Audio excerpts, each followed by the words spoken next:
In a small, forgotten town, nestled between dark woods and crumbling hills, there stood an old, abandoned house. It was said to be cursed, its windows covered in a thick layer of grime that hid the horrors within. The townsfolk spoke of a young girl named Clara, who had disappeared one stormy night, her laughter echoing in the wind just before she vanished. Years later, a group of teenagers, drawn by tales of the supernatural, decided to explore the house on a dare. As they approached, the wind howled through the trees, and the sky darkened ominously.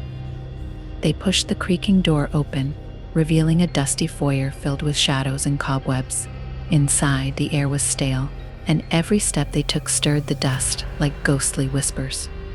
The group split up, each eager to uncover the house's secrets.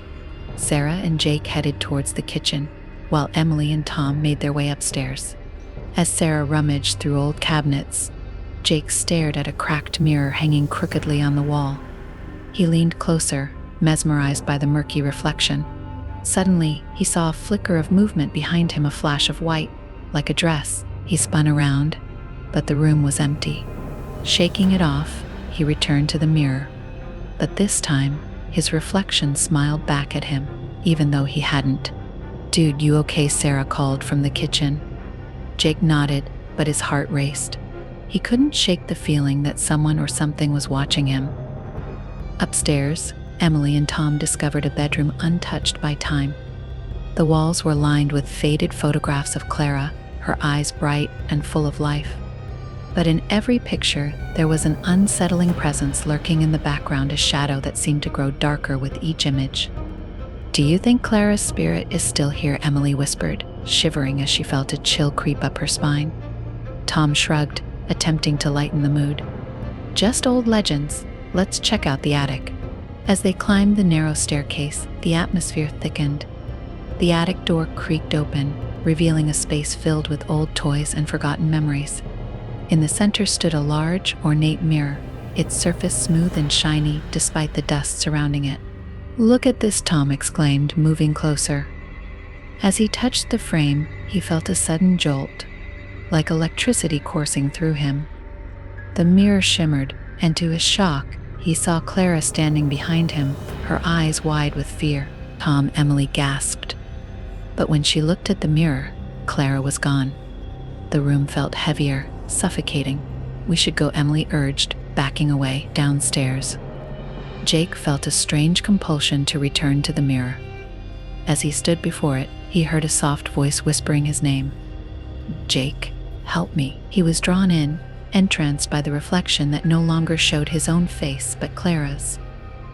"What do you want?" he murmured, entrapped by her pleading eyes. "Free me," she cried, her voice growing desperate. "I'm trapped in this place. You must break the curse." Panicked, Jake turned to call for his friends, but they were nowhere in sight. He felt the mirror's surface begin to ripple, like water disturbed by a stone.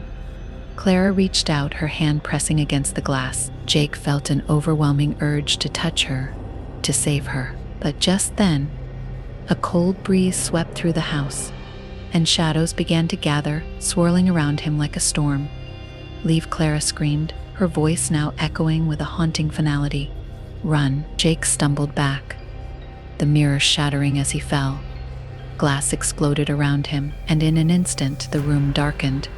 He crawled toward the door, fear gripping him, heart racing as he heard whispers growing louder, surrounding him. "Help me. Help me," echoed in his mind, and he knew he had to escape. He dashed through the house, calling for Sarah, Emily, and Tom, but the only response was silence. Finally, he burst through the front door into the chilling night, gasping for breath. The wind howled, carrying away the whispers, but he could still feel Clara's presence, lingering like a shadow. He looked back at the house, its windows dark, and for a fleeting moment, he thought he saw her face in the shattered glass, trapped and sorrowful. Sarah's voice broke through the darkness as she and Tom emerged from the trees, breathless and wide-eyed. "We need to leave."